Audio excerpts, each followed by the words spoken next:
everybody, it's time to LOL. Listen out loud, that is. It's time for Anime Jam Session with DJ Ranma S, Mako-chan, and Ari Rockefeller. Hey everybody, welcome to Anime Jam Session, episode number 632. We are that podcast talks about anime, games, conventions, the fandom, geek stuff, and everything in between. I'm DJ Ranma S. I'm Ari Rockefeller. And I'm Barry Mellon. And Mako-chan is off tonight. I believe she may be back this week or next week, but it'll be good to have her back on the show, have the gang back together for another epic run. So, enough about that. How is everybody doing tonight? I'm doing okay. Yeah, I see that. Here's something interesting. I have to bring it up. So, from time to time, I will call into Orange Lounge Radio, to discuss the topics. Rob noticed the fact that there is a curtain right here. Uh-huh. Now, what's funny is I've called to the show plenty of times before, and I've always had that curtain there. Always. And granted, if you remember how, like, maybe about months ago, the camera angle for me was different. It was more focused, centralized on me. And you see a better backdrop of the clothes and the closet and all of that. Now it's more of this. The funny thing is, I have never, since I got this screen, this light, I have never changed it. So I'm thinking, what did I do differently where he now just noticed it, and so did people in the chat. I was like, the last time I called, it was the same way. Oh man. Let's get into it tonight, y'all. We are live tonight, week of May 14th, 2024, right here on Twitch TV. We're here live Tuesdays from 9 to 10:30 p.m. Eastern.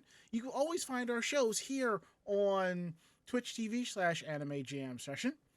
We're also proud to be part of the Voice of Geeks Network at vognetwork.com. And please, thank you for watching and supporting us there. And they're also on Twitch. You can find them at Twitch TV/VogNetwork. And come hang out with us in Discord. VogNetwork.com/Discord. Every show that's part of the Voice of Geeks Network has their own channel. So come through, hang out, and have a good time with us. So now we got that out the way, we're going to go around the room. Ask Ari, ask Barry, how was their week? How was their day? Ari, kick things off. It was more of the same, really. I mean, I only had 3 days to work this past week. Friday, Saturday, and Sunday. But that wasn't doing a whole lot. I mean, it wasn't even that busy at work for Mother's Day, so very much nothing to it. Other than that, I've just been streaming on my own Twitch channel, playing a lot of Stardew Valley. Ooh, let's go. Fun stuff. I got a couple of new followers, but I'm fairly certain that most of them are just trying to relentlessly plug their shit at me, or maybe bots. Yeah, I know that feeling. Yeah. Yeah, I'll share the site with you that I use, Ari. I'll share that with you in chat, and I'll share you some tools to help out with that. I think you need to send that to me, folks. I know for a while there was a specific link I went to that always updated the ban list, and I haven't done it, I think, in almost a year or something like that. There's two of them. Anyway, I got that hookup for you, Ari. We'll get you some good followers that are not bots looking to share stuff. But yeah, Ari, excited for your Stardew journey. Barry, I think I'm like a year and a half. I'm in halfway through the second year, and that's awesome. A lot of people have been playing back it, into a couple hours every day. With the new update, the 1.6 updates made it very popular. Yeah, that's pretty much why I started on it, because 1.6, I'm like, and for a while I was like, oh, it won't even load when I when I start it up. I'm like, oh, and then it was like, they're at 0.8 now. We're like, yeah, we fixed that problem. Sorry. I mean, it is a single person developer, and it is getting probably a lot of attention. But no, I totally understand. It's very frustrating when games don't work. I mean, I will say though, like Stardew is one of those only games that when you buy it, you own it. Thankfully. Yep.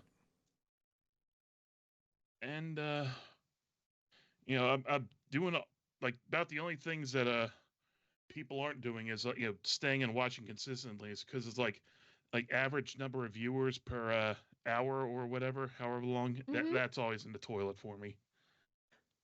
A big part of it is just that what I found with a lot of my Stardew streams is they tend to be like cozy background noise.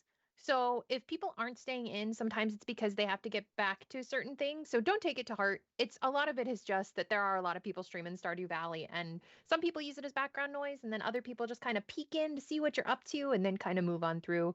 Honestly, don't pay attention to the numbers. At the end of the day, it's just you're playing mind games with yourself, honestly. The numbers don't lie, as the old saying goes. Yeah. I mean, they do. I mean, like you said before, you even said that some of them were bots and some of them were people that were just there to follow for follow or whatever, like for like kind of thing. So honestly, just don't pay attention to the numbers. Just play, enjoy, be yourself, and the people that like you will follow. Like honestly, I just double checked with on Discord actually. Bobby said that just added a notification for your stream. Checked you, and you were already one of the featured streamers on the VOG Twitch channel, which used to be the auto host list. So, hey, you know, everything should be going good. Hopefully. Yeah. The thing is, it's just consistency. I mean, for our channel, we've kind of sort of bottomed out per se. But I know if I were to jump on here, maybe stream twice a week. So I keep saying I want to do like a chill retro game stream. I'm just sitting here just playing whatever emulated game or whatever. Or if you can get like multiplayer games on like I don't Switch, and I don't want to do multiplayer. Oh. And also, I can't hook up my Switch to my PC because I don't have a capture card. I have not invested in one just yet. Mine has one, right? Yeah, yours has one. But the thing is, I've been looking at playing a lot of retro games. And yes, I do have a bunch of retro games loaded on my SNES Classic, which, you know, I mean, I could just do that here. And I have like a SNES S controller for my Switch I could plug into my PC. But, you know, it is what it is. So, yeah, that's how things have been going for me. Very, very slowly. Though I did buy a bunch of stuff with the retro pay bonus that I got. Oh, that's good.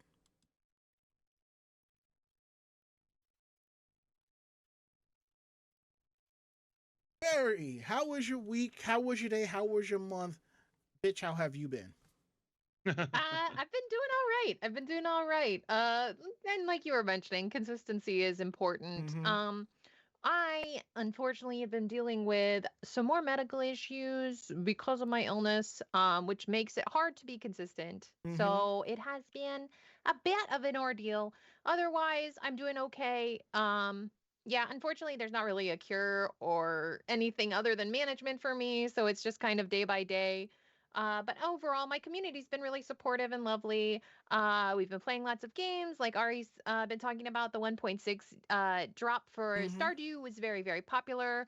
I tried to play a different game the other day, and unfortunately, it gave me like severe motion sickness, which was not something I've experienced in over a decade video gaming.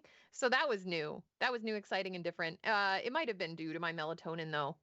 So I'm you know, that fun medication things. Anyway, but yeah, so generally I've been doing all right. I've been teaching myself a lot about 3D modeling. Like I always say, I kind of like I create my own presence, which I kind of show you guys here on the channel. And so I've been teaching myself different ways to deal with textures and stuff like that. So when I do magical things like this, it just give a hot second, just one moment. It'll just oh, there we go, magic. And this is my new model. I was gonna say, you got a virus there or something. Well, see, when I saw that effect, I kept hearing the sound effect from The Legend of Zelda: A Link to the Past. It's the sound effect when Link goes between the light and the dark world. Oh, there you go. Yeah, But I yeah, keep so hearing I that. have I've been playing a lot with different things, and I can have like a really sad face, and I can Have have you a little seen the lovey-dovey biblically face. accurate version?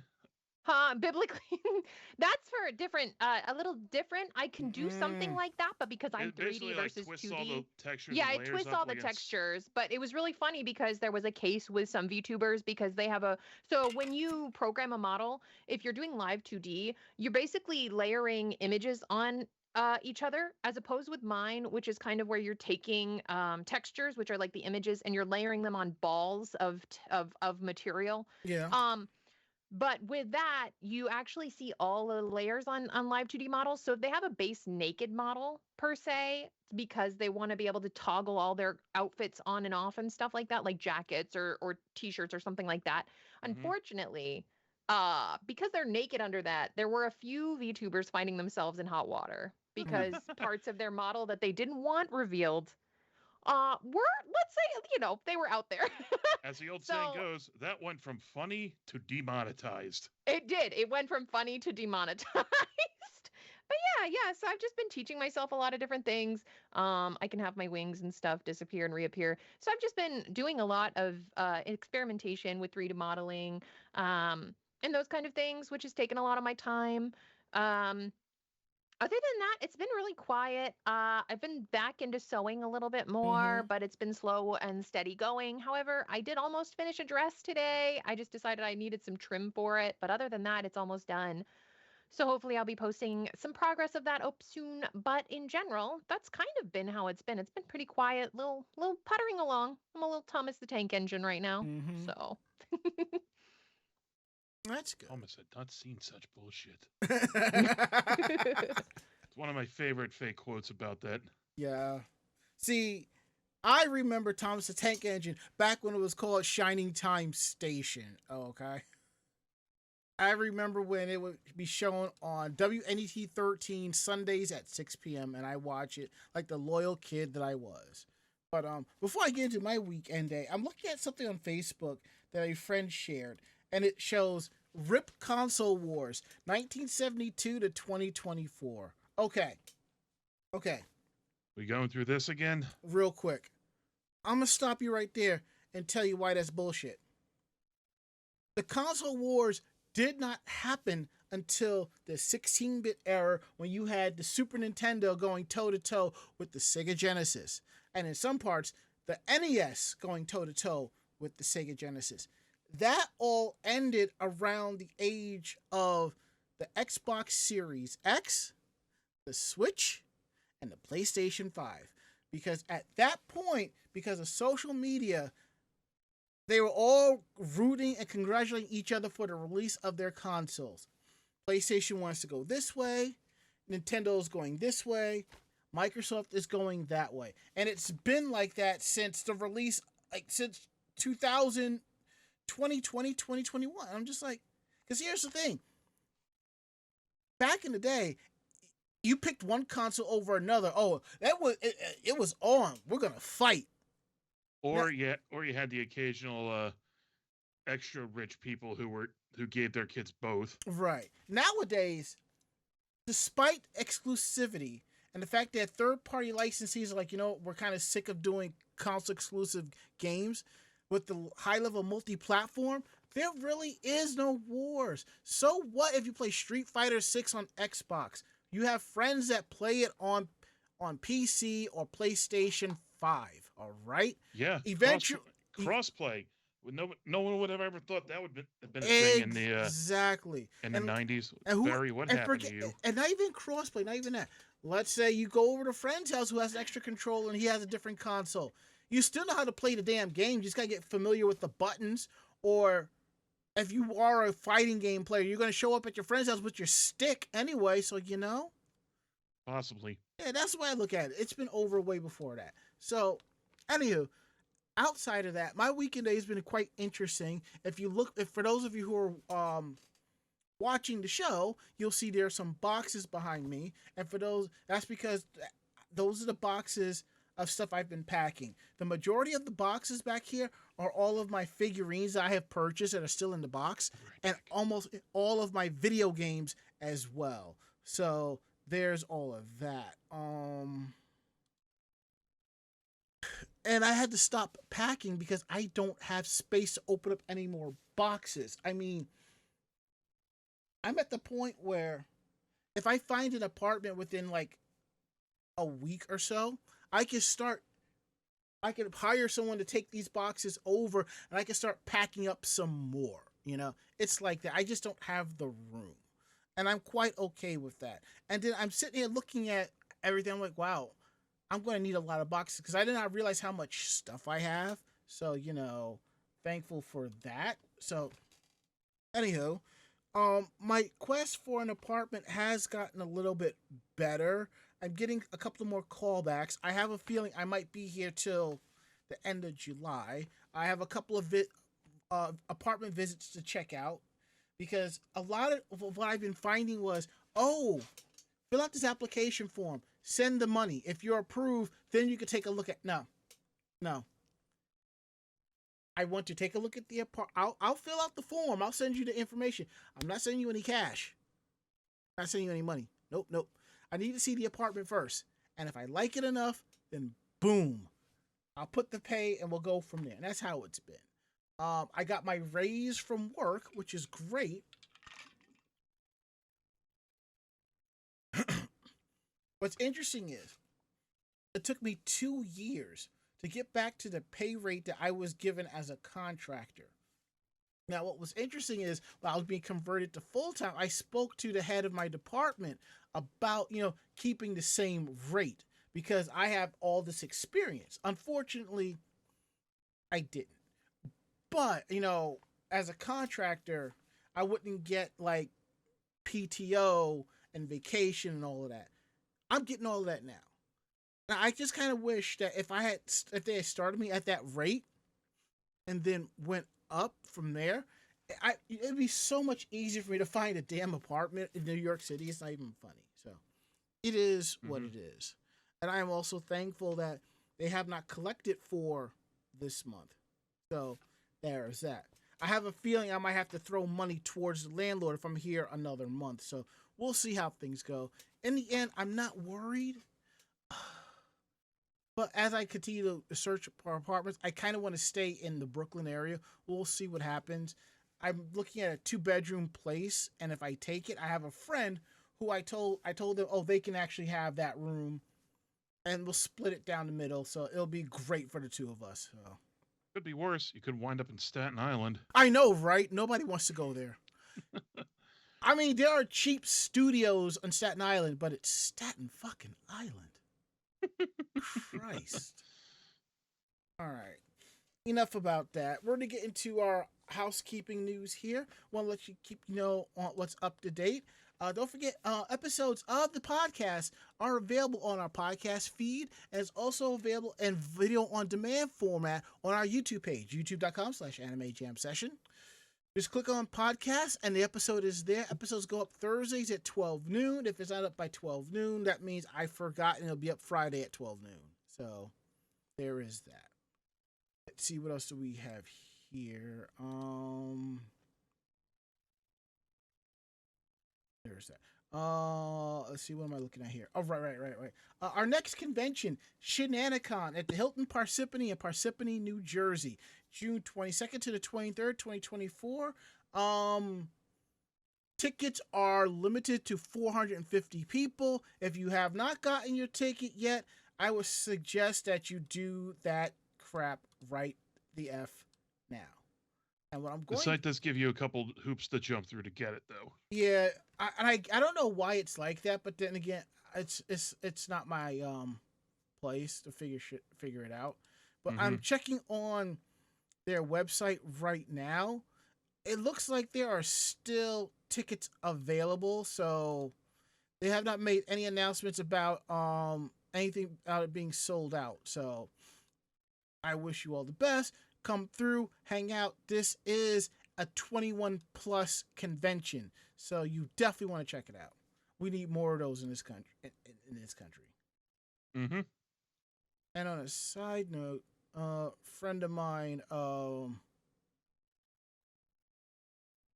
celebrated 2 years of Moe's lucky bastard. They close all the mows around here, so you know. It's a mixed bag anyway. No, I like mows, you know. Yeah, Moe's is all right. Okay, I'm gonna check out something real quick. Anyhow, enough about that. We're gonna get into Geek Roundtable. This is where we talk more about the geekier aspects of our lives and what's been going on. You know, that type of cool stuff. Ari, what do you have for Geek Roundtable? Well, when I said I went on a little shopping spree after I got my bonus, Mm-hmm. I bought a bunch of stuff online, like including spending like $500 on stuff for me from Amazon. Mm-hmm. And one of the things I found were these little puzzle little mock Lego building sets. Yeah. This one is a tea house. It looks like the whole thing rotates on top. Now I put this one together today in about 4-ish hours. I know it's not the fastest, but for these things, not like they sent all the pieces in like 3 different bags, which is like okay, just I thought it was like Lego, and it was like okay, open up bag 1, assemble it as instructed. It's right. You know, rinse and repeat.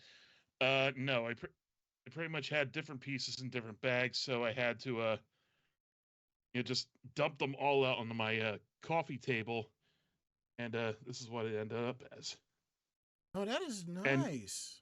And I should also tell you that the pieces that these things, like these things are made of, they're like half the size of their Lego counterparts. So with these gigantic freaking hot dog like fingers of mine, some of them were they were really hard to assemble. No, I totally get that because I had also look at the little mock Lego person. That is nice. Yeah, but she has no arms. Whoops. See, I totally get that because about a year or so ago, I bought these little in-ear earbuds. They're touch sensitive. I kept realizing my fat fucking fingers was turning them on as I'm putting them in my. I'm like, no, I can't deal with this. I absolutely cannot deal. Mine, I had to be really sensitive. Just barely touch them. Whoop, barely touch them like that, and I just smacked my microphone. That better? That's good. That's fine. And I realized if I would ever buy in-ear buds like that again, they cannot have any touch controls on them at all. I either have to control the volume and the audio and the track through skips. Your phone or an app or something like that? Yeah, through the phone or through my watch. No, that's got to be the only way. Uh-huh.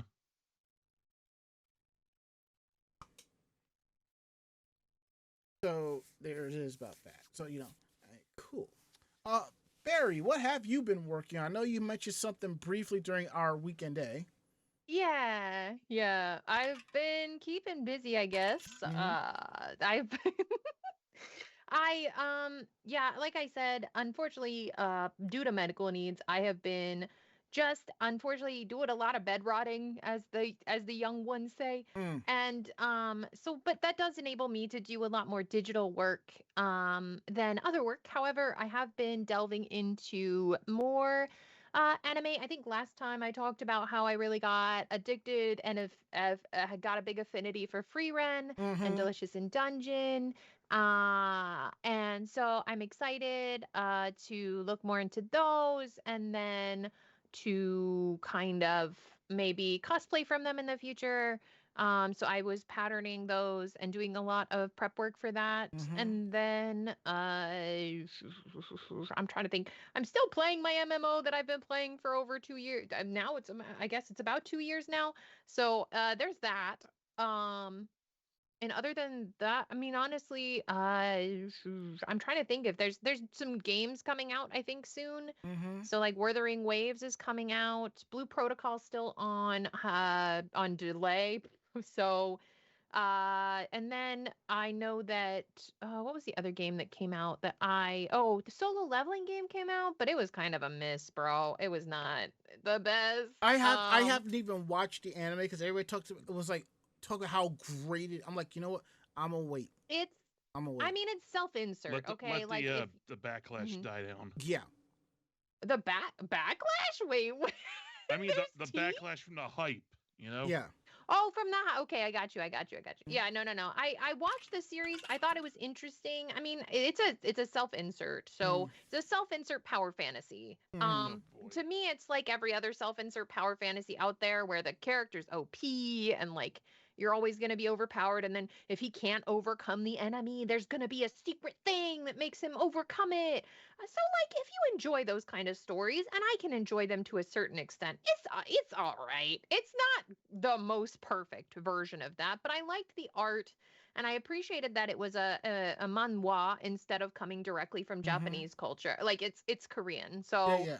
you're getting a Mhm. different type of story with a little bit of a different flavor, but a very similar architecture to it. So I enjoy it. To me, it's very reminiscent of a lot of series that we've seen, like Dot Mm-hmm. Hack and SAO. Yeah, Trash Sword Art Art Online. Online. Ooh. But basically, yeah, it's another trash game, RPG MMO style anime that we see repeat Is like this on? every set of Is this seasons. on Steam? No, it's on Netmarble, which I is another dumpster fire in and of So in other itself. words, it's a PC game. Is It's a POS game. It's a Oof. P2P, pay to persist, Oh, pay to be okay. in All pain. right. Okay. Okay. Um, You say it's a Kind of thing. trash game, and I believe you, but it can't Yeah. be as bad as Jujutsu Kaisen Cursed Clash. The game was so bad when it was released, people were demanding their refunds on Steam within the same day. Oh, I don't Ouch. know about that. Yeah, I didn't I think. mean, I honestly with this game there were so many I it was weird because I had mentioned I think to some friends is I had read a little tiny bit of the Mhm, manhwa, and I'd watched the anime when it came out.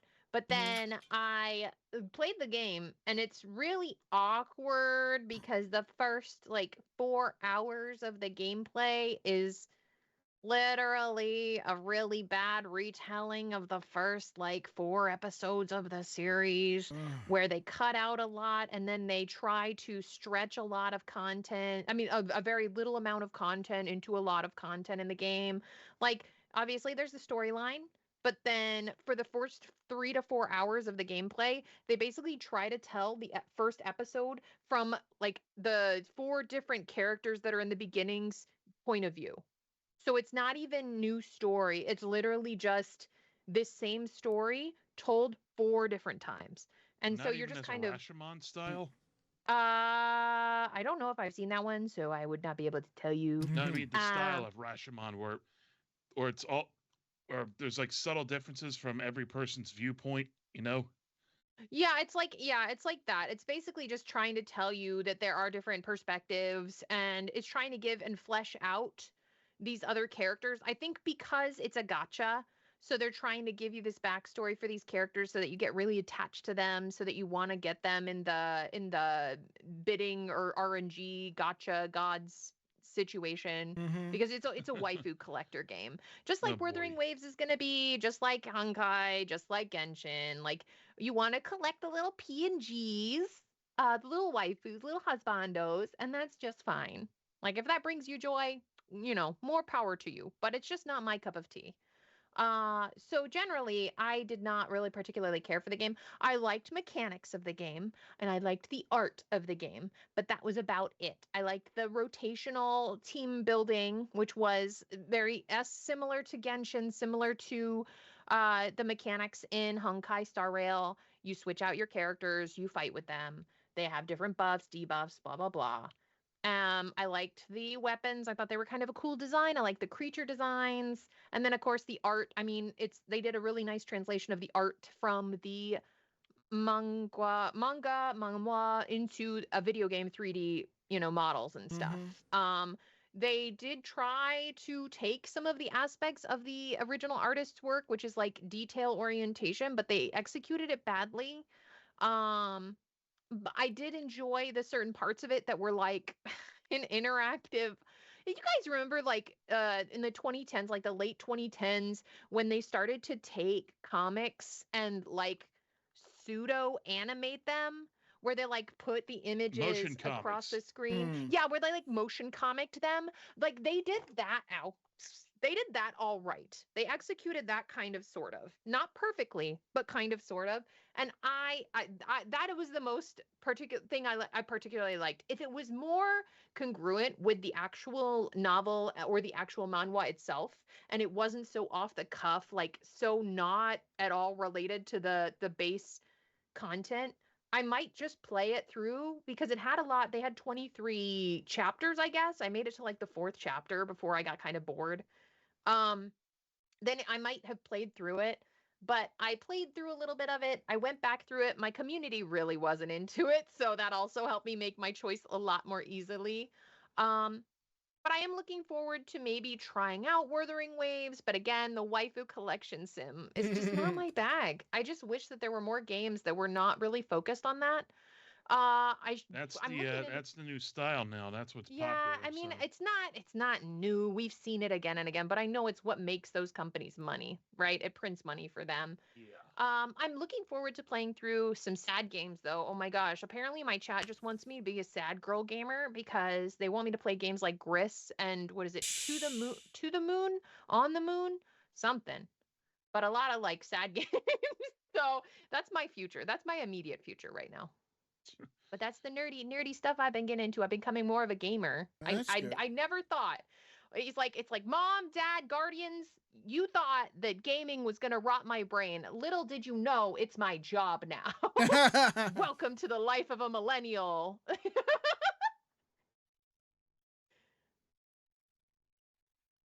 Oh, okay. All right. So went back to watching My Tiny Senpai, which is it's a really cute anime, and I'm on episode 8 of that. I went back to continue watching that. Let's see. Uh, I'm continuing with Kaiju number 8. That's a really good anime, and I understand Shinomiya's background story, but I still can't stand her. And from what I understand, she gets her ego checked big time, and I cannot wait until that happens. I've also been watching Mushiko Tensei, which has been really good. I'm really enjoying that. I kind of spoiled myself with the manga, like what happens to Rudy in the future. But at the same time, I don't mind. I'm still enjoying it. I know a couple of things that happen in the manga, but I have not sat down and like read and caught up. I won't be doing that. Let's see what else. I have some more figures. I right now all in the boxes are all the figures I had showed for everybody, and as I show them, I'll box them up. And I was looking at this on Otaku Mode earlier tonight to make sure I didn't accidentally purchase it again, because I've done it 3 times. I have pre-ordered a figure more than one time that's the same one, and thankfully every single time I've been able to sell it. Thank God. That's good. Yes. So, I for those of you who don't know, I am not the biggest fan of bunny girl figurines. It's not my thing. It never really has.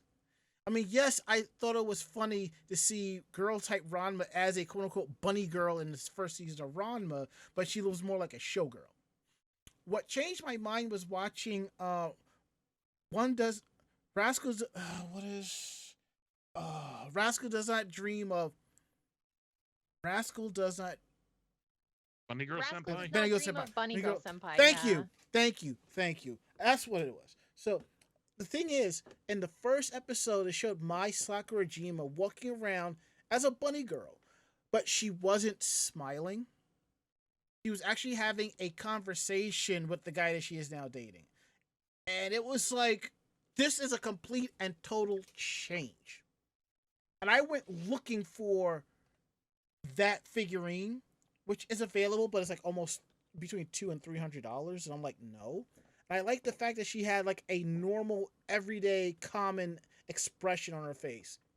But I did end up buying like a couple of her bunny figurines because she was smiling in those. That I don't mind. I just think that the impact of seeing the character for who she is, you know? So when I was at Castle Point, which I will be talking about later in our show, I went and bought a couple of figurines. One I had to resell because I already had it. I discovered that when I was packing up shit behind me. So I went out and got another figurine. My Sakurajima as the bunny girl. And she's just standing there casually, you know, and I like it. That I like. And that will be going into the box of collections. Because I have like 1, 2, 3, 4, 5, 6, 7. I have 8 more figurines to show y'all. Plus another 3 or 4 at Mako-chan's house I have to pick up. So, and thankfully, I don't think I'll be picking up any more figurines for a while. All right, let's get into tonight's show. And just so you know, granted, our last few shows have been kind of short.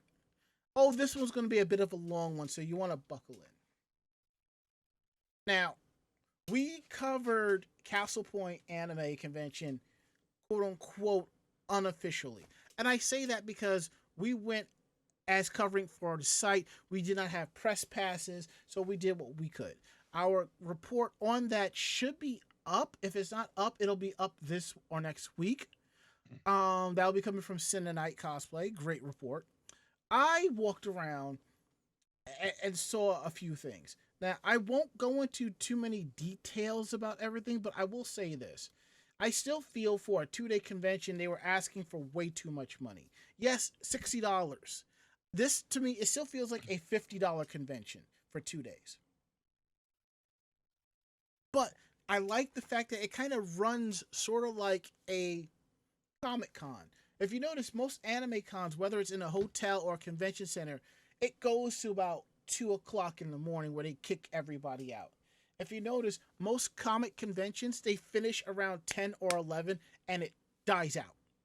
And that's what they do. Like, they have a 2-hour rave from 9 to 11 and that's it. Show's over. Go back to your hotel rooms. Me personally, hanging out with a friend of mine, I was done by 8, 9 o'clock. I was good with that. So, I will say, getting in wasn't so bad. Walking around the Meadowlands Expo Center wasn't bad either. There is like a main walkway. When you go down the main walkway, on the left is the game room or the arcade center, the photo studios, and main events. And on the right is Artist Alley, Dealer's Hall. Around the corner is Wild Bill's, and if you go outside, there are food trucks. They've made some changes. Now, when you go in and make the left, you'll see there are 3 panel rooms still there. But if you go all the way down to the end of that walkway, they put together a figurine hall of fame. They show off various different anime figures. I believe that's put together. This is from the collection of the staffers, and it's in this little small section there, which is really nice. When you walk in, the main thoroughway walkway is much wider than last year. I think it was a little bit too wide, because I think they could have brought it out another 6 to 8 feet to give more room for Artist Alley and dealers tables. You know, I thought that was nice.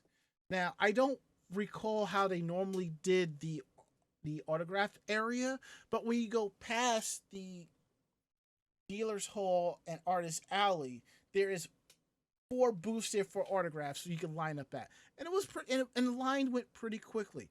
On the other side of that was the path for $1 Million Burgers, you know, Expo Center food, Wild Bill's, and the vending and the food trucks that are outside.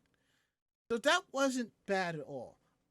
One thing I did notice in main events, they actually had proper lighting. Normally, it's just the curtains that covers everything around, and there you go. No, they actually had a light stage set up and everything. it's either a coincidence or I think it's the same people that did the lighting for ZenkaiCon also did lighting for Castle Point.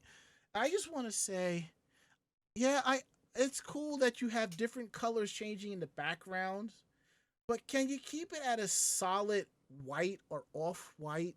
When we're taking pictures, it comes out a hell of a lot better. Just saying. So there was that. They also added some signage. So you can walk past a couple of areas you see, like especially main events, a large sign of what was happening. Granted that this is a small convention the way it's laid out, I believe every panel should have like a sign printed out of what was going on. And it honestly, it doesn't even have to be a digital screen hooked up to a computer. You can get a large piece of cardboard and put Velcro on it and just slap on there the Velcro signs of the panels, or have like a plastic overlay and just like have like slots to put everything in. Something like that would be kind of cool because it's always reusable. Have something like that for the panel rooms, main events. That would be great. Let's see what else here. I just felt that the panels this year really lacked. It's the same thing I see at a lot of conventions where it's 3 different panels. It's basically the same thing, but it's run 3 separate ways. It just feels tedious over and over, you know? So I really didn't stick around for many of the panels. I just wasn't truly impressed by it. Outside of the Q&A panels, those are cool. Now, like I said, going back to the expanding of the walkway, when they had the masquerade and the idol showcase, they basically ran out of seats. So it became standing room only. And I just have to say, Castle Point, I do understand that you're no longer giving out press and media badges. That's fine. But can you kind of look out for us multimedia people who want to record the event and so forth?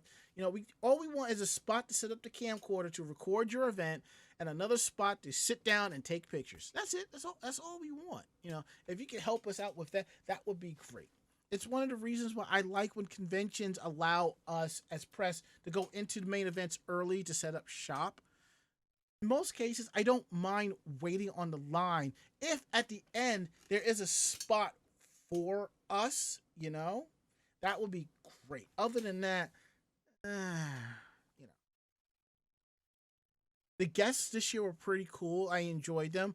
I think it was it was Lizzie Freeman, Kaylee Mills, and a couple of others. I did get Kaylee Mills' autograph because I believe she did Misako from River City Girls 2, and I have like the collector's edition. So it's still sealed. I cracked that bad boy open right there in front of her so she can autograph the DVD sleeve. The game disc? No, the jacket, the DVD jacket. Oh. Look, there is no point in having somebody autograph a disc. Because what's going to happen is you're still going to play that disc. And even if you don't, I think over time that autograph is just going to go to way of the dodo bird. So don't. Yeah, it's going to get worn off. Yeah. I did get, for Lizzie Freeman, I did purchase a Chizuru print from her because she does the dub voice of Chizuru from Rent a Girlfriend. But more importantly, she does the voice of Sumire from Love Live Superstar, and unfortunately, she didn't have any Prince of Sumire available. But it was still awesome. It was really good to talk to her briefly. And I also found out she does the voice of Ponmi in The Amazing Digital Circus. I didn't realize it until I saw the poster, or I was like, oh, okay, cool. Now, I will say this much. Castle Point is one of those conventions where you're going to have a decent time, but friends make it better. What's great about the Expo Center is there is a theater right down the street. There's some good food places around the area. If you don't want to buy, you'd rather cook or microwave, there is a Walmart right up the way. If you cross over the bridge, there's a Stop and Shop. everything is convenient. And there's a new bubble tea place that opened up that was really good. I tried some of it. The only downside is, again, most 2-day conventions, the Sunday is usually done by 4 or 5 o'clock. By that time, dealers' halls close everything because the masquerade is on a Saturday. Now, they have 2 big events, the Idol Showcase and the Masquerade. The Idol Showcase is around 4 o'clock. Fine. The Masquerade is around 5, and that doesn't finish until 7. And for those of us who have to go back to New York after 6 o'clock, that bus runs every hour. So you either have to, A, hope and pray that the masquerade ends like maybe 15 to 20 minutes early so you can hustle over and catch that bus, or B, you have to walk 20 minutes down the road to another bus that will take you into New York City. That comes like 45 minutes after the hour. So, and if traffic is good, you'll get in on time.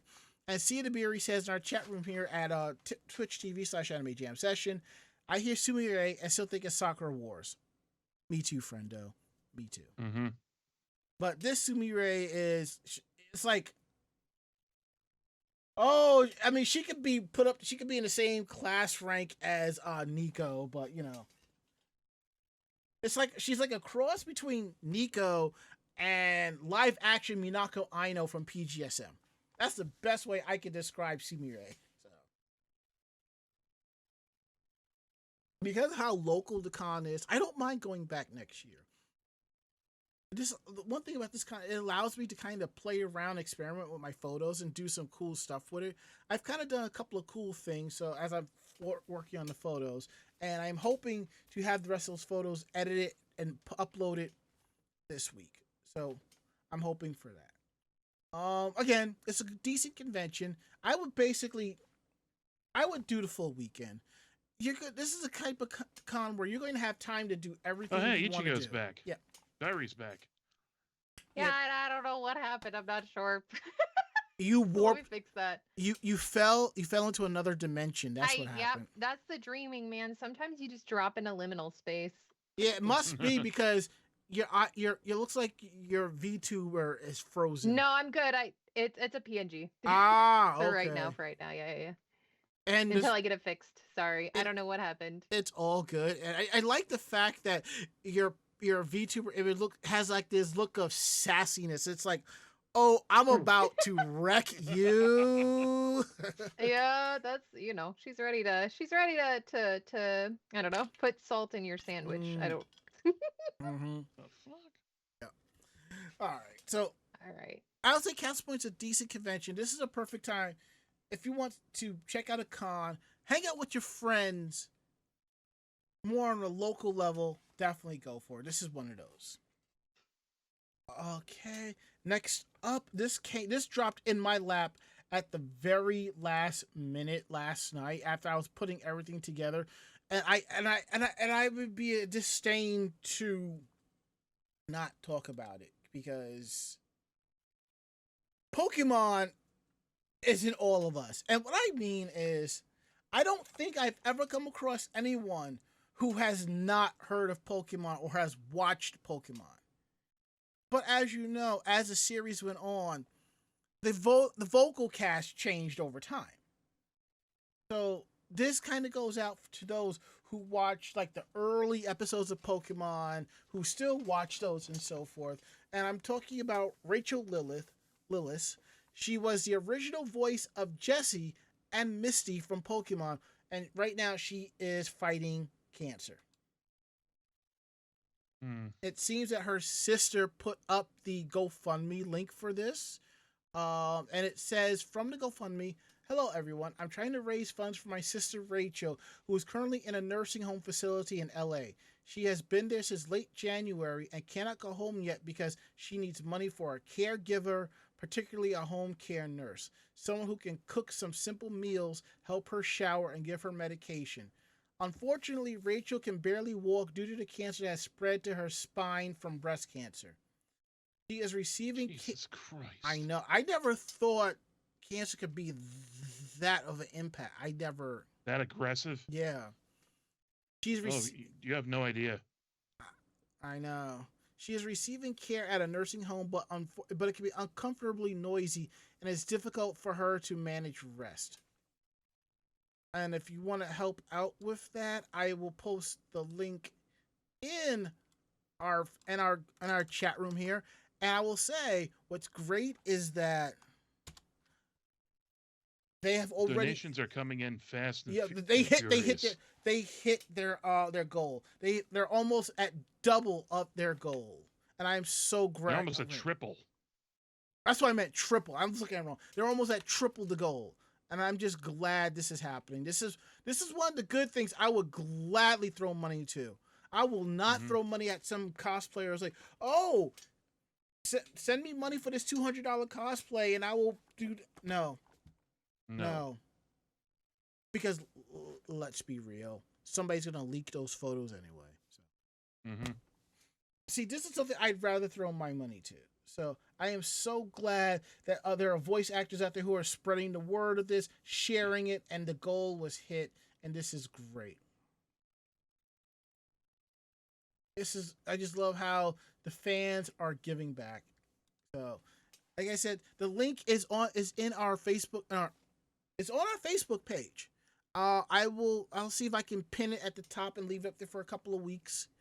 But right now, for those of you who are wondering, it's GoFundMe.com/F/ just so you know, there's a dash between each word. Help my sister Rachel with medical needs. There's a dash between each word. And you don't have to give a lot, even if it's a few dollars, because remember, every little bit counts. All right. And now that we got that out the way, going from bad to worse, depending on how you look at it, we might see a sequel to Neon Genesis Evangelion. What? Oh boy. While you do that, I'm going to blank for a second there and open my window here because it's getting a little warm in G Studio. So yeah, creator Ano Hideaki has highlighted the possibility of a sequel to the iconic franchise, while stating it could be made by someone other than himself. Ano sat down with Asabi Shimbun to discuss his career and his new exhibition in Nagoya, Japan. When asked whether he wanted to make sequels of Evangelion or if he wanted someone else to make them, he replied, "There may be something to that. The prospect of an Evangelion sequel made by someone other than myself could exist. I hadn't decided yet, or rather, it's better for the work if there's a high degree of freedom. Whether it's commercially viable or interesting would depend on the content. It's not like I'm saying I'll never make another one or anything like that." While an Evangelion sequel would be undoubtedly command widespread fan interest, Ano's other answers in the same interview suggest that he wouldn't be the one directing it. He's currently working on a special anniversary project for space battleship Yamato, saying that it represents a break from movies. He added he was mentally and physically wrecked by releasing films in succession, having done Evangelion 3.0 plus 1.0 Thrice Upon a Time in 2021, Shin Ultraman in 2022, and Shin Kamen Rider in 2023. He's well known for his high standards and involving himself in all aspects of a title. Thrice Upon a Time is the latest installment in the franchise, marking the end of the rebuild of Evangelion tetralogy. CBR's Evangelion 10 Biggest Difference Between the Original Anime and It Rebuilds may shed some light on how Ano sees the future of the series. An interview from 2021 suggests that any continuation wouldn't be a sequel to Thrice Upon a Time, with him saying, "I don't feel like this is going to continue the story where I left off." G-Kids licensed the rebuild of Evangelion film series, describing the final entry, Misato and her anti-nerve group Will, spelled W-I-L-L-E, arrive at Paris, a city now red from corization. Crew from the flagship Wunder, spelled W-U-N-D-E-R, land on a containment tower. They only have 720 seconds to restore the city. When a horde of Nerve Avas appear, Mari's improved Ava Unit 8 must intercept. Meanwhile, Shinji, Asuka, and Rei provisionally wander around Japan.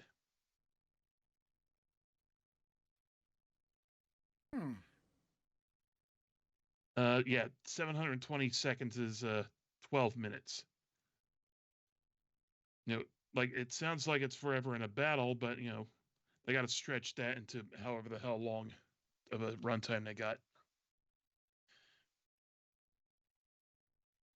But I don't really know what to think of this. I mean, God forbid Hideaki have another breakdown film, making another version of Evangelion. That's all I have to say is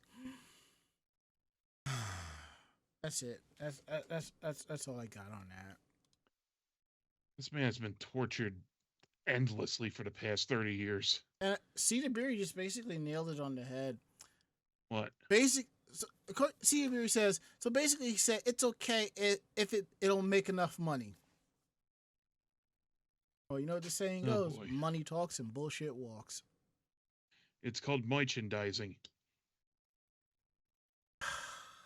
I just like how in chat he's like, let those kids go. Yeah, pretty much. Literally. Evangelion! Evangelion the figurines, Evangelion the cereal box, Evangelion the flamethrower. The kids love this. Remember when 7-Eleven in Japan released those, life-size statues for like 1,000 yen or something? People are fucking killing each other to get those things. Oh my gosh. Or okay, I will say the cell phones, and I did enjoy the skinned release of the Unit 3 computers, PCs that were out because they were purple and green. Oh yeah, the Asus boards, and I think it was Asus and they were MSI. Japan specific though. It was very stinky. Asus and Gigabyte. Yeah. You can still get them though. I mean, I think you can get them secondhand now because they're that old. Well, I don't know if I'd wanna.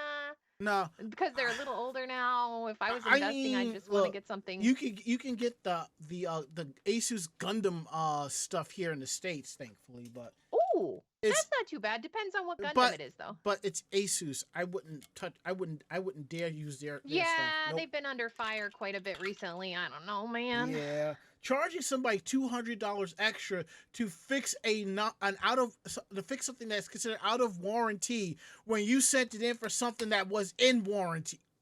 Yeah, no, I saw that Gamers Nexus review. That was a hot mess. Mm-hmm.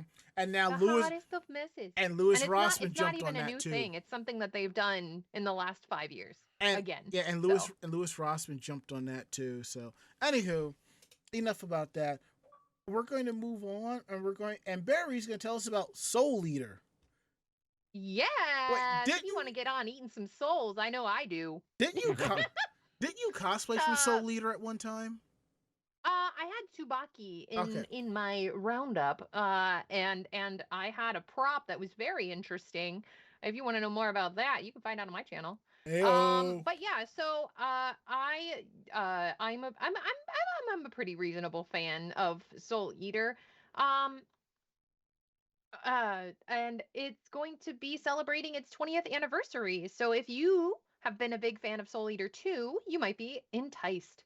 A special video is featuring the anime's main cast was also revealed. Atsui Okubo's Soul Eater manga was officially serialized in June 2004. Oh God, 20 years ago. Are you kidding me? Which officially serialized the June 2004 issue of monthly Shonen Gangan magazine after 3 prologue chapters. Turns 20 years old this year. To celebrate, the series is holding a large-scale art exhibition at Tokyo's Space Galleria from August 23rd to September 23rd, and at Osaka's Space Gratis from October 25th to November 25th. A special video featuring the voices of Chiaki Omegawa and Koki Uchiyama, who played Maka and Soul in the 2008 adaptation, was released alongside a teaser visual. Additional details about the event's display and merchandise will be revealed at a later date. Yeah, and they're still streaming all 51 episodes on Crunchyroll of Studio Bones' Soul Eater anime adaptation in a range of subs and dubs. The story is described like so. If you haven't had a chance to check out Soul Eater, Maka is a Meister and a soul is her weapon, and they are a freaking lethal team in a battle against monsters and ghouls that feed on innocent souls. That's when Soul transforms, literally, into a razor-sharp scythe, and Mako wields her partner and unleashes her inner slayer. Fighting alongside their Meister weapon classmates, Maka and Soul are the world's last line of defense against evil. Sounds good. I started watching it, but alas, I never got a chance to finish it. But now, one thing I do like the fact that it's freaking streaming. So I just put it on my list. I'm like, I'll get around to it when I absolutely can.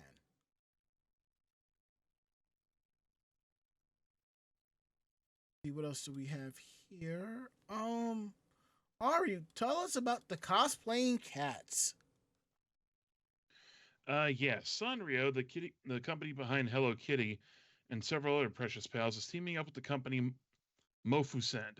Known for its imagery of cute cats and costumes, the company's collaboration involves keychains of cats cosplaying Hello Kitty and her friends.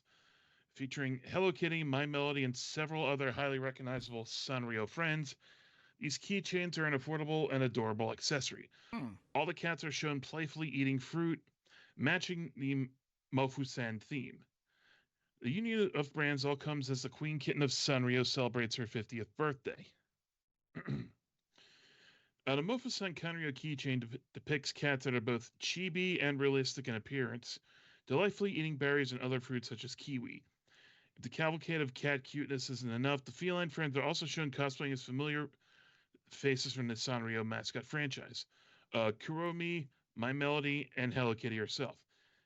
It's a keychain of an actual realistic cat, chewing on a strawberry with her red bow and blue overalls, along with the Hello Kitty partner keychain.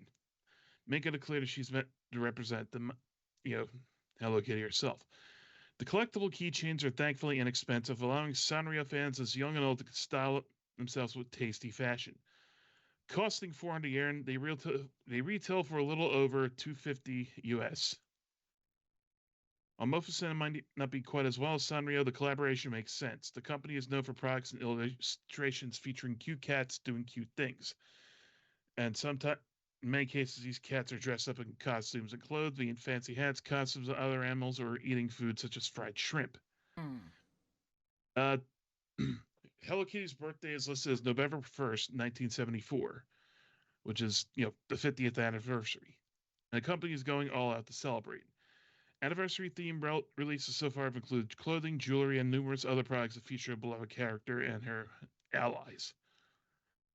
Some of these Hello Kitty clothes are based on fashion trends from the 70s, further highlighting when she debuted.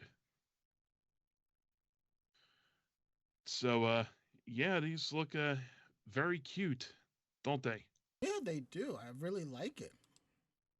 They look so adorable. I love the squishy cat looks, though. Mm-hmm. Those are too cute. Oh, very much so.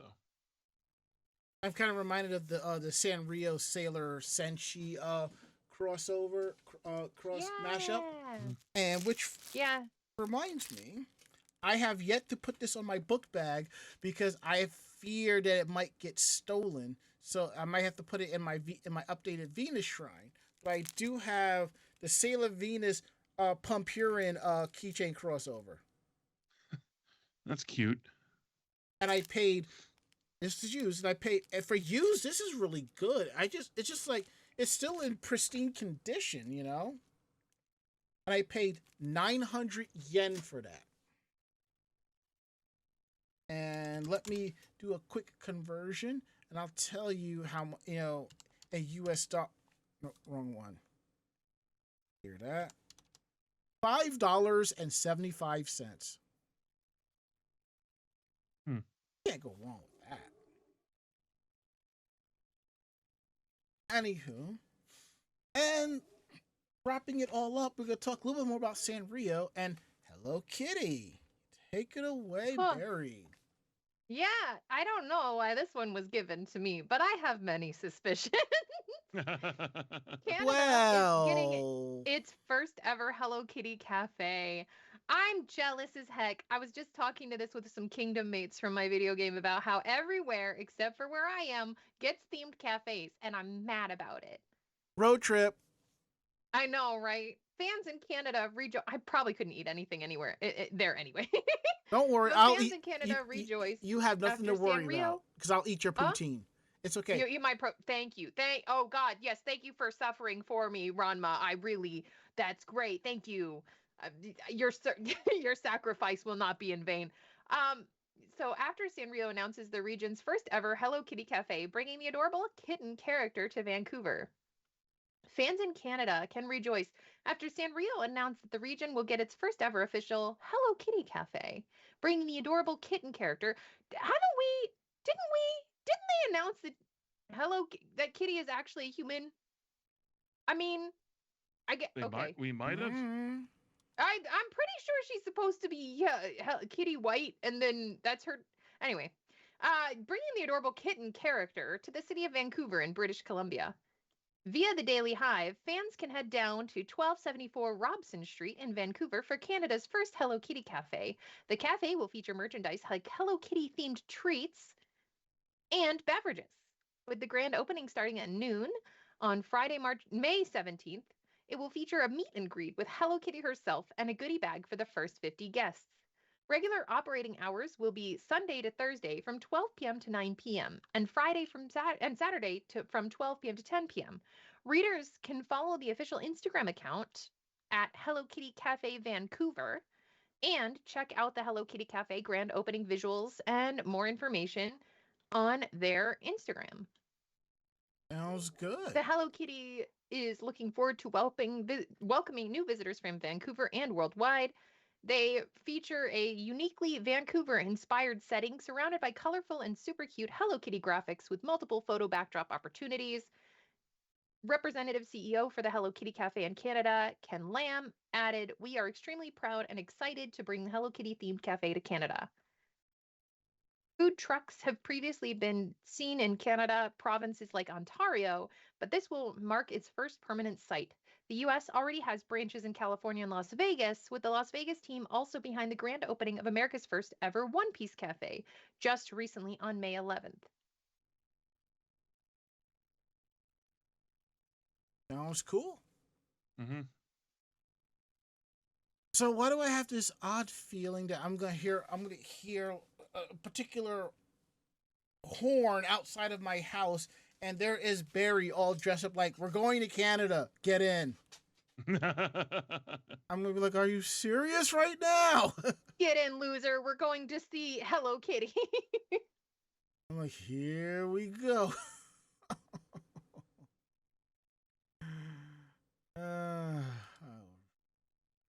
Don't mind me. I'm actually randomly checking for flights to Japan, and I have a couple of more months to go until I can find something that's like really round trip for me for my birthday next year. So I'm kind of good with that. So yeah. And I see Tabiri says, referring back to Hello Kitty, she's supposed to be a girl who sees herself as a cat, if I remember correctly. Seems legit. But we're actually doing good time here. So we're going to get into the part of the show that y'all really stick around for. Meanwhile, in Japan. I'll take the first one. I would like the Lost in Translation. All right, and I'll take the last one because I have a story about that, and I think I talked about this when I came back from Japan. So let me set up the music real quick. All right.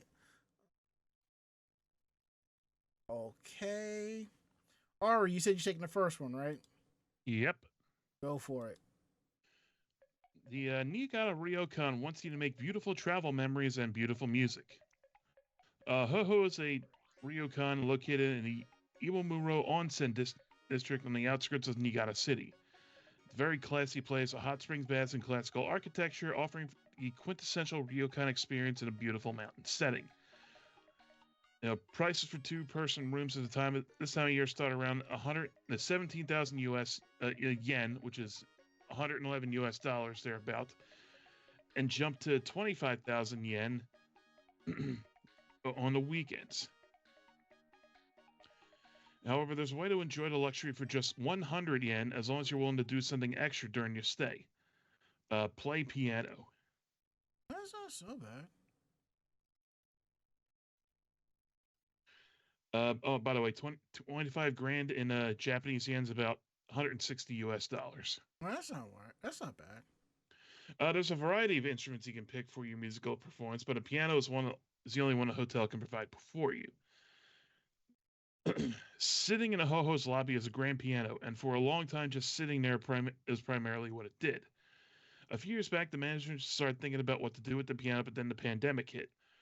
With large venue concerts canceled en masse, ho-ho staff thought their piano might be a way to bring the joy of live music to a people on a smaller, more intimate scale. And so they started offering a special accommodation package. One night stay, including meals for up to 2 people, provided you play the lobby for 2 sessions of 90 minutes, once at night and once in the morning. If you're traveling with a companion, you can split the playing time between the two if you wish. Musicians who play the flute, violin, ocarina, guitar, shamisen, harp, koto, or other string instruments, excluding electric guitar, are also welcome to take advantage of the offer, although in this case you have to bring your own instrument. There doesn't appear to be any sort of audition you need to pass, but the hotel merely saying that those of moderate or higher skill are eligible for the plan, perhaps under the logic that anyone confident to play in front of an audience for 90 minutes at a time is suitably skilled. I know a few people that could do that. Mm-hmm. Only 1 room per night is offered under 100 yen for music plan, and so interested travelers are asked to contact the hotel directly to inquire about availability and to schedule the exact times on their performances. Which, like you said, if you know people who can play the piano or whatever very well, this will be a huge boon for them.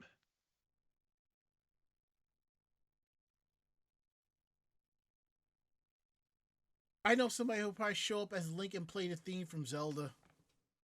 Among other things. Yep. All right. All right. I gotta go for now, guys. I'm afraid. Okay. Good night, Ari. All right, Ari. Talk to you next week. Mm-hmm. Nice seeing you guys again. You got it, dude. Yeah. Bye. All right. Oh, that worked out so well. Yeah. See, but if I had known that he was going to sleep, I would have adjusted the overlay template, had that ready. So no, that's okay. I think it was a passive a passive adjustment where he did say that he was going to need to go to bed early, but I think it was just missed. Probably because I would have prepped all of that, but it's okay. Yeah. It's all good. Because I can flip it on the fly just like that. So would you say it was lost in translation? All right. Anyway, all right. I will. I'll leave. Let me just. I'm gonna step out and I'll be back. No kidding. Do not make me leave this house and come down there and flog you with a bag of wet noodles. All right. Okay. All right. Anyway, yeah. So if any of you absolutely love the movie Lost in Translation, Yep. I'm in a fandom of it because it was just such a good Bill Murray movie, a good Scarlett Johansson movie. I need to rewatch it. That was a good film. I haven't watched it since it came out, but it was, good. Yeah. But if anybody knows, it was filmed in Tokyo. Mm-hmm. And so it obviously, like many films, the locations where it was filmed have become quite famous, especially the hotel where a lot of it was filmed. So Tokyo's famous Lost in Translation hotel is closed. The Park Hyatt Tokyo is shutting down for a very long-term renovation project right as Japan is in its inbound foreign tourist boom. With Japan receiving record numbers of foreign tourists, which I think we've reported on before, there are more visitors than ever from overseas looking for a place to stay in the country. Those who are hoping to stay at the Park Hyatt Tokyo, though, will have to keep looking if they're planning to travel to Japan anytime soon, as the entire hotel is currently closed. Originally opened in 1994 and made Hollywood famous through serving as the primary setting for the 2003 Sofia Coppola directed movie Lost in Translation, The Park Hyatt Tokyo occupies the top 14 floors of a 52-story Shinjuku Park Tower located west of Shinjuku Station in downtown Tokyo. As of May 7th, though, the entire hotel, guest rooms, restaurants, bars, meeting and banquet rooms, and wedding and fitness facilities is closed. A tweet from the hotel's official Twitter account, both symbolically and literally turning off the lights. Park Hyatt Tokyo would like to take this opportunity to thank you all for your amazing support over the past 30 years. From now, we are pausing operations for a comprehensive restoration program and look forward to welcoming you home in October 2025. Originally announced in spring of 2023, the closure is so the Park Hyatt Tokyo can undergo a complete renovation, which will take roughly a year and a half to complete, and the entire hotel is being upgraded with an eye on improving comfort, convenience, and technological integration, according to a statement on its official website, which promises the unique, timeless appeal of our hotel, its style and spirit will live on unchanged. From a business standpoint, the timing is less than ideal for the Hyatt, as it puts the hotel out of commissions not only during an unprecedentedly large inbound foreign tourist boom in Japan, but one coinciding with a weak yen that's encouraging more lavish spending by inbound travelers. For anyone who doesn't know, the yen is about 30% lower than the American US dollar. So if you think about it, $10 US roughly equals about $700 yen, which is like $7 yen. Translation. $1 is equal to 156 yen. Yeah, so it's about yep, it's a little over $1.50 basically. Yeah, because I've been watching this, and in the elevator for work, they have like the little Captivate News thing, and they have like the Dow Jones, and they have like the yen. Oh, the ticker. Yeah, the ticker tape. It's not like a ticker. It's just information. It's not tickers across. It's just it's like trade cards that show like little things that pops up. Oh, okay. It's okay. I got you. So they show the yen, the Australian dollar, and the Canadian dollar, I believe. And I just keep looking at them like, when that shit hits 160 yen to the dollar, I'm just gonna pull the trigger and just pull 600 from my savings and be like, done. And buy the yen, and so then when it goes back up, you just send up. I mean, hey, it's an investment, I guess. And I know, and I know what I'm going to do. Once I do that and I get to Japan, I'm probably gonna have like an extra 100 on me and flip that over as well. There you go. Yeah. Because what I did was, let's get back to the story. When I went with the yen that I had, I split my initial money into 2 envelopes, one for 1 week and one for a second week, and then I had money on me, and I flipped that, and I had that as well, so that way I have like fallback cash in case something went wrong. Yeah, I mean, it's important to do that. Honestly, that's what I tend to do. Is it's good to have 2 or 3. Like traditionally when you're traveling, it's good to have like 2 or 3 sources of money on you, and not on you, but like on your person, wallet, suitcase, whatever. It's good to have like what I've found is good to have a throwaway wallet, like a wallet you have 20 or 30, maybe $40 of whatever the local currency is. And then you have a smaller mid amount in another area, and then you have whatever bigger amount you have in another more hidden area. So then that way you have your money separated. So maybe you have it for travel, or you have it for convenience's sake or something like that. But then if your wallet, your travel wallet gets stolen, which it happened to me in Paris. When I was in Paris, France, I had my wallet stolen. Thankfully I had like very little money in it, and I had like a copy of my passport versus my actual passport in it. Yeah. So I'm thankful that didn't happen horribly, but I hope that they had a really nice 20 € meal on me. But it happens, so it's always good to plan that way. And this is why I have a chain attached to my wallet. Yeah, I took my wallet out to get something to drink, and then I put it back, but I guess they saw where I put it, and unfortunately that was my mistake. But yeah, so it's a luxury hotel with a strong name recognition among international travelers, because also it was in the movie, and it was poised to rake in some very high profits in the current climate. However, in hindsight, the management is wishing the renovations had been carried out earlier, or at least partially, while bookings were down during the pandemic. It's scheduled, obviously, to reopen next year in October. So I hope that the people who are able to enjoy it were able to enjoy it. But for now, it is on hiatus. You know what's funny though? I'm looking at the article and I see the picture of the building. I'm like, that is a huge tower. And then as you're going through it, it's the top 14 floors. That's the actual hotel. And I realized that's kind of like the norm in Japan because it is. You can come across like a 10-story building and discover that the first 4 floors is a mall. The 5th floor is a restaurant. The 6th floor could also be a restaurant. And the last 3 floors is an actual office building. And it's like a normal thing. Which is why when I went to the Shangri-La Cafe, on the 3rd floor, it was 2 cafes on that floor. I just liked when I walked in. It kind of felt like a normal place to have a drink or something like that. It was it had the logo, normal walls. They had a bar set up with food. It was very simple, and I enjoyed that, you know? Yeah, I mean, I think it's popular in certain areas in America. I know at least in some cities, I know at least for places where like I know for a long period of time, Katsucon was held in a place called Crystal City. Yes, I And was they there had for that. buildings where it was like a shopping mall and then an office building above it.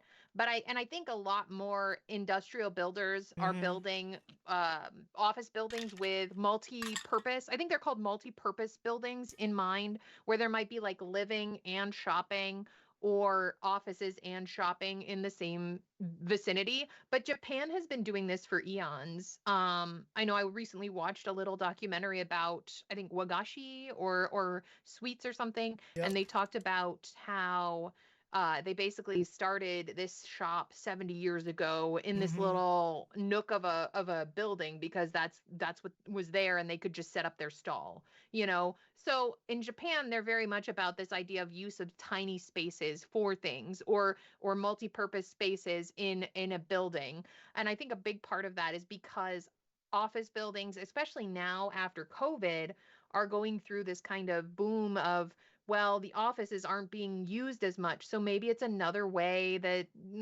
landlords are trying to get their money out of it. I don't know. Probably. Don't get me started about landlords.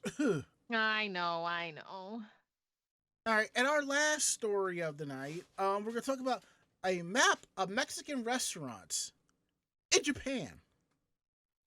And like Sounds I said, awesome. I have a kind of connection to this, so I'll tell you in a bit. Despite the depth and deliciousness of Japan's culinary traditions and domestic innovations, it's not at all a country that's immersed to foreign cuisines. You got Chinese, Indian, and Italian food, which I had spaghetti in Japan. It was delicious, okay? I loved it. But these types of foods are so broadly popular, they're hardly considered ethnic food. You also got Vietnamese, Thai, and French, you know? But many people tell you that the hard mode of looking for a place to eat in Japan is Mexican. Compared to cooking from Europe and elsewhere in Asia, Mexican food hasn't made nearly a deep of inroads in the dining scene in Japan, as often lamented by North American expats when craving for a taco or quesadilla come through. But thankfully, the Mexican embassy is addressing this.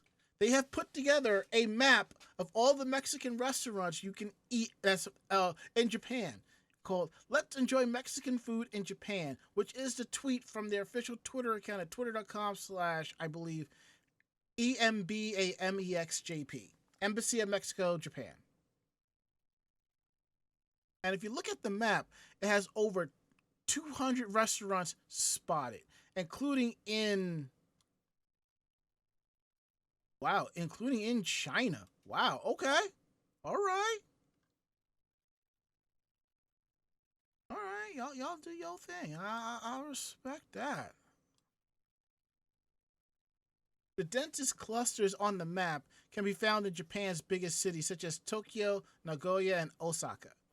But even if you find yourself for Mexican food as far as north as Hokkaido, or as far south as Kagoshima, or even down in Okinawa, the embassy's map has a recommended restaurant for you. As it's often the case when cooking styles cross international borders, some of these restaurants have adapted their recipes in the interest of better appealing to Japanese palates. But the embassy says the map represents everything from traditional to fusion Mexican cuisine, so wherever your tastes lie on the orthodox to arranged scale, the map can help you.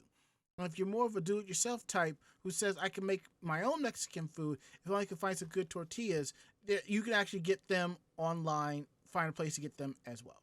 Now, as I said, I have like a connection to this. Now, when I was in Japan, I had walked past the Imperial Castle, one of the Imperial Castles in Kyoto. All right, what happened was I had done the tour. I was going to go to this other, I was going to go to the Imperial, I think it was the Imperial Castle, but something had happened and I just wasn't feeling up to it. So I decided to go back home, go back to my hotel, but just do some walking, you know? And as I'm looking at the map, and I think this is the place. I'm walking down the road, and I walk past. It might have been the Kyoto National Garden. I think it was. It might have been, because this is where the big. I think that's where the Imperial Palace is. Yep, that's it. The Imperial Palace.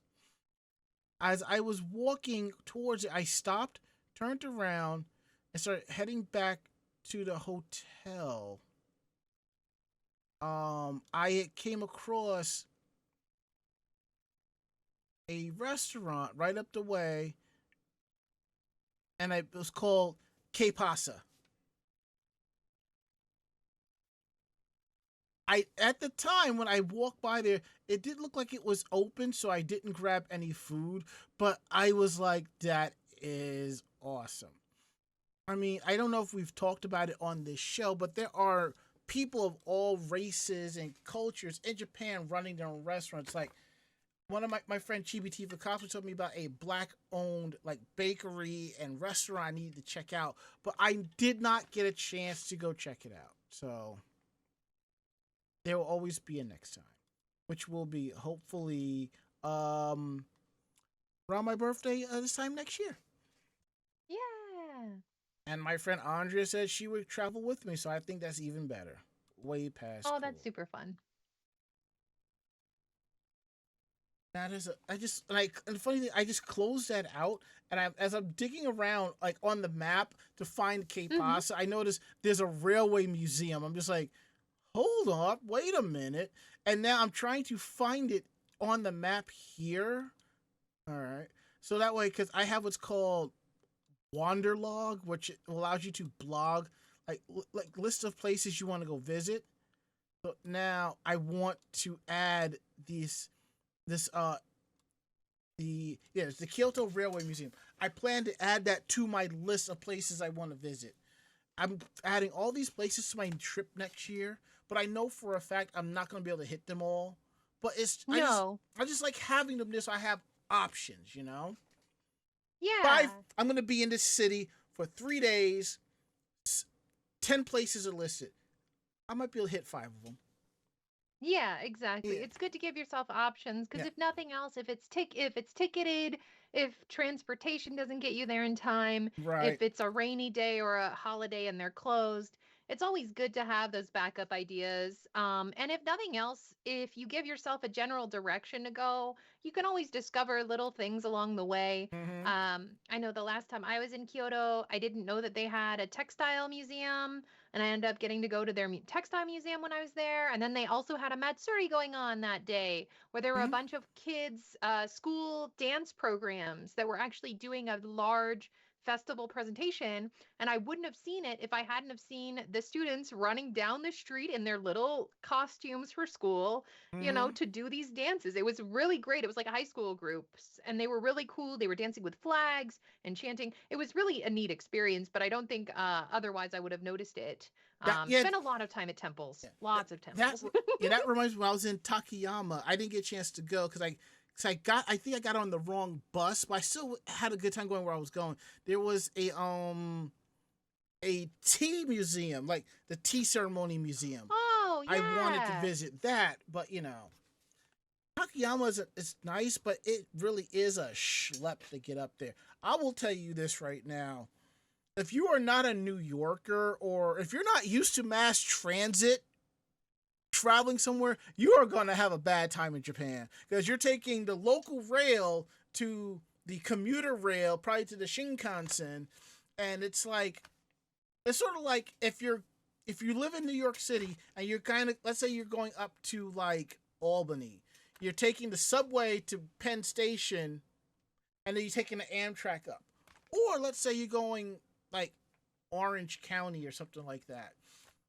Same thing, but instead of Amtrak, you're catching the Metro North up or something like that. It's kind of interesting. Or yeah, it's pretty bad. Especially if you have a motor issue, or you're not as mobile as a lot of people, because there aren't a lot of elevators. So if you have a chronic illness or disability, I saw a lot of elevators though. There are elevators, but they don't always go to a handicap capable walkway, and they don't always have like a handicap capable entrance. A lot of the time. That's changed. It hasn't, because I've been to cities where it's been a thing. Because I had to look around for over 2 hours for an entry to get to, and it was only a staircase. But so it depends on the location. Okay, because I'll take that, because every place that I went to, there was a handicap accessible, like buttons for the elevators and everything else. This was when I went back in 2019. So if it was before then, this was last year. Okay, then they've changed some stuff, but at least when I was in, was it in, I know that it was in part of Tokyo, and then when I was in, I think I was in Kyoto, but it was basically in the cities where I was staying in a hotel. They didn't have handicap accessibility. I think Tokyo was a little bit better, but the problem is that there's so many people that if you are in any of those types of settings or have a disability, people will give you space, right? Especially as a foreigner, they'll usually give you large amounts of space because that's just how it is. But you have to be very, very, you have to be paying a lot of attention to notice any little areas where they have those kind of accessibility things. But it might also be being changed because their populace is getting older. So. Gotcha. It's all good in the hood. Things are changing for the better, you know? Hopefully. You know, I think it's time to wrap the show up, because I think we've come down to the end. And yes, like I said, when it's just been me and Ari, or me and Mako, we tend to finish early. But when it's three or more, we tend to go a little bit late. And I think y'all well earned that. So, you know. At least we're not going to 11 o'clock like how we used to. Yeah, we used to go a little late. Party a little hard. If those of you who are new to the stream, we used to run from 9:30 to 11 because Tuesday nights was NCIS night, and that's when I would sit down and have my dinner. And from 9 to 9:30, I would prep the stream, bring everybody on, and we would roll with it. Now, because NCIS has moved to Monday nights, what I generally do now is I'm home by 7:30, so it allows me to sit down and watch the replay on Paramount Plus, giving me more time. So who knows? Maybe I'll start setting things a little bit earlier, and then I'll just watch it. And I'll just watch NCIS and eat my dinner after the stream. Which reminds me, I got shorted by 2 wings at B-Dubs today. This is the second time it's happened. Uh-oh. But this is a different B-Dubs I go to. So I'm not going to really say anything about it, because I don't need that whole thing following me. For those of you wondering about whole thing that's following you, there's a B-Dubs in downtown Brooklyn I've gone to for over 10, 15 years. I stopped going because the manager accused me of making an order and then demanding a refund because it wasn't correct every single week. I did it at a total of 5 times in the 15 years I have attended. Okay, that's weird. I know. So I go out of my way to another B-Dubs because I don't know if that manager is there or not. I just don't want to deal with his crap. And I had to change my login account because I think they blocked my login account, you know? And supposedly, according to the manager, the district manager says I'm not allowed in there. I'm just like, yeah, okay, sure, whatever, dude. The end game, I'd like to go to B-Dubs with a few friends. Like, just sit down in the dining hall and just enjoy food with everybody, and let that manager come through and see him starting something, you know? So, we'll see. You know, enough about that. Enough about the drama, personal shit in my life. I think it's time for us to get up on out of here. I agree. So if you like tonight's show, tell a friend, they in turn will tell another friend, and so on and so forth. We're independent bloggers, independent podcasters. So what we like and don't like, we're straight up telling you. So if you have any questions about the show, drop us a line at podcast@animejamsession.com. Again, that is podcast@animejamsession.com. We're here to believe you. Don't forget to visit our website at animejamsession.com, where you will find not just our weekly podcast, you'll find editorials, anime reviews, cosplay tips and tricks, cosplay interviews, reviews, links to our YouTube and Facebook pages of convention and cosplay coverage. All that and a lot more at animejamsession.com. Now, if you're on the go, definitely check out our podcast in a portable form as well. You can find us on YouTube for the video version. Audio versions you can find on Anchor FM, iHeartRadio, Spotify, Apple Podcasts, Yahoo, YouTube Music, anywhere where podcasts are available. You will find all of our episodes there. And we would appreciate if you could leave us a review. We greatly appreciate that. I know there's some reviews on one of our pages I need to go through. I think I kind of want to take a time to read them off. You know. Now, if you're watching live with us, down below is a links to our tip jar. It's our Stream Elements, Streamlab, and Ko-Fi. If you want to send us a few dollars, we really appreciate that. If not, you can always go through our bits. You can cheer us on with bits. You can sub to the channel and give gift subs. Every little bit counts because everything goes right back into the channel to keep things going.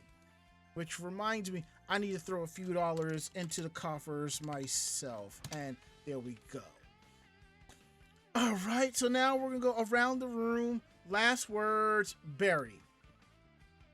Well, I'm actually on hiatus right now myself, taking a little bit of a break because I've been promising myself this year that I will always take a dedicated week off every month. So I protect my mental health, and it is important to do that, my lovelies, because Dewdrops and Daydreamers, I think we're all going through a lot of stuff, and I think is very important to take care of yourself when you need it. But yeah, generally, I hope to see you guys again soon, and I hope you guys have a great rest of your night. My last words is I hate packing, and I look at my Steam list. I'm just like, who are these people? And I say that about my Xbox Live list as well. But anywho, that is it. End of the list. We'll be back next week with a brand new episode. Ari will be here. Mako might be here. Barry might pop in. It'll be fun. I'll be here. Will you be here? We'll hope that you are. So that is it. End of list. I'm Ranma. And I'm Barry Mellon. Great fight, great night. See you next week. Wait, what the? Wait, hold on. What in the?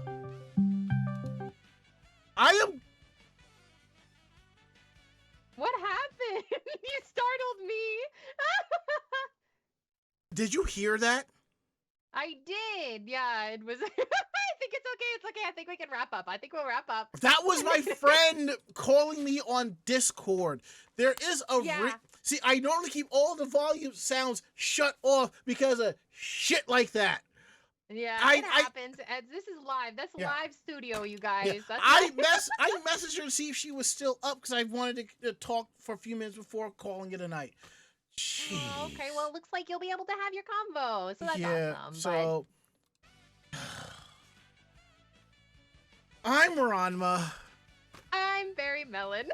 Great fight, great night. See you next week. Yamatere. Say goodnight, Barry. Good night, Barry. Awesome, great. We'll see you all next week.